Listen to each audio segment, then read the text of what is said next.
UPSC पास की, ना ही training ली, फिर भी बन गया आईएएस। बिहार के युवक ने ऐसा खेल खेला कि सिस्टम भी खा गया धोखा। नमस्कार, मैं फरीदा गजल और आप देख रहे हैं एक न्यूज 24।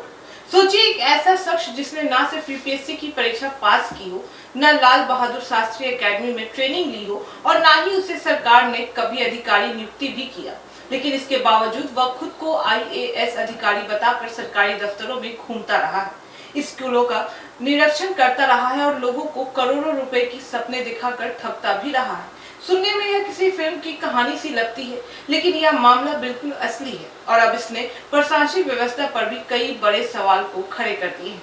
उत्तर प्रदेश के गोरखपुर में पुलिस ने एक ऐसे गिरोह का पर्दाफाश किया है जिसने सरगना बिहार के सीतामढ़ी का रहने वाला ललित किशोर उर्फ गौरव कुमार सिंह बताया जा रहा है। आरोप है कि उसने खुद को आईएएस अधिकारी बताकर लोगों का भरोसा जीता है और सरकारी ठेके, टेंडर और योजनाओं में फायदा दिलाने के नाम पर करोड़ों रुपए की ठगी भी की है। सबसे हैरान करने वाली बात यह है कि उसने सिर्फ खुद को अधिकारी नहीं बताया, बल्कि पूरी सरकारी व्यवस्था की एक नकली तस्वीर तैयार भी कर ली थी। जानकारी के मुताबिक उसका साला अभिषेक कुमार स्टोरनी की भूमिका भी निभाता रहा, जबकि एक अन्य साथी गनर बनकर उसके साथ चलता रहा।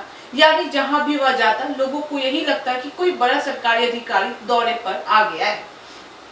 बताया जा रहा है कि यह गिरोह सिर्फ बातों से लोगों को प्रभावित नहीं करता था, बल्कि पूरी तैयारी के साथ मैदान में उतरता भी था। फर्जी पहचान पत्र, सरकारी अंदाज, स्टाफ और सुरक्षा जैसी व्यवस्था देखकर लोग आसानी से भरोसा कर भी लेते थे। यही वजह रही है कि कई कारोबारी और आम लोग उसके जाल में फंस भी गए। चौंकाने वाली बात यह भी है कि यह फर्जी अधिकारी कई स्कूलों और संस्थानों तक पहुंच भी चुका है। वहां उसने निरीक्षण और जांच तक भी की है, लेकिन किसी ने उसकी पहचान को लेकर कभी भी गंभीर सवाल नहीं उठाया है। लोग उसे असली आईएएस अधिकारी समझकर सम्मान भी देते रहे और उसकी बातों पर भरोसा भी करते रहे हैं।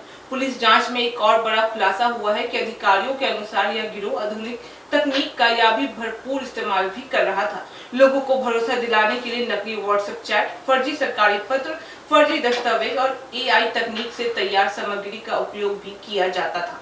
बता दें कि इन दस्तावेजों को देखकर आम लोगों के लिए असली और नकली में फर्क कर पाना बेहद ही मुश्किल भी हो गया था। अब सवाल सिर्फ करोड़ों रुपए की ठगी का नहीं है, बल्कि असली चिंता का बन चुका है कि आखिर कोई भी व्यक्ति इतने लंबे समय तक खुद को आईएएस अधिकारी बताकर कैसे घूम रहा था। क्या हमारी पहचान या सत्यापन प्रणाली इतनी कमजोर हो चुकी है? क्या लोग सिर्फ पद और रुतबे को देखकर भरोसा भी कर लेते हैं? और क्या सरकारी संस्थानों में अधिकारियों की पहचान जांचने की कोई भी मजबूत तंत्र नहीं बची है? फिलहाल गोरखपुर पुलिस ने आरोपी और उसके साथियों को गिरफ्तारी कर जेल भी भेज दिया है। उनके खिलाफ गैंगस्टर एक्ट के तहत कड़ी कार्रवाई भी की जा रही है। साथ ही उसकी संपत्तियों की भी जांच भी शुरू कर दी गई है और अवैध कमाई से बनाई गई संपत्तियों को जब्त करने की तैयारी भी चल रही है। लेकिन यह मामला सिर्फ एक ठगी की कहानी नहीं है, बल्कि यह उस सोच को भी उजागर करता है जहाँ लोग सरकारी पहुँच और बड़े पद के नाम पर बिना जाँच पड़ताल किए गए भरोसा भी कर लेते हैं, और जब भरोसा आंख बंद करके किया जाता है तो ठगों के लिए रास्ता और भी आसान भी हो जाता है।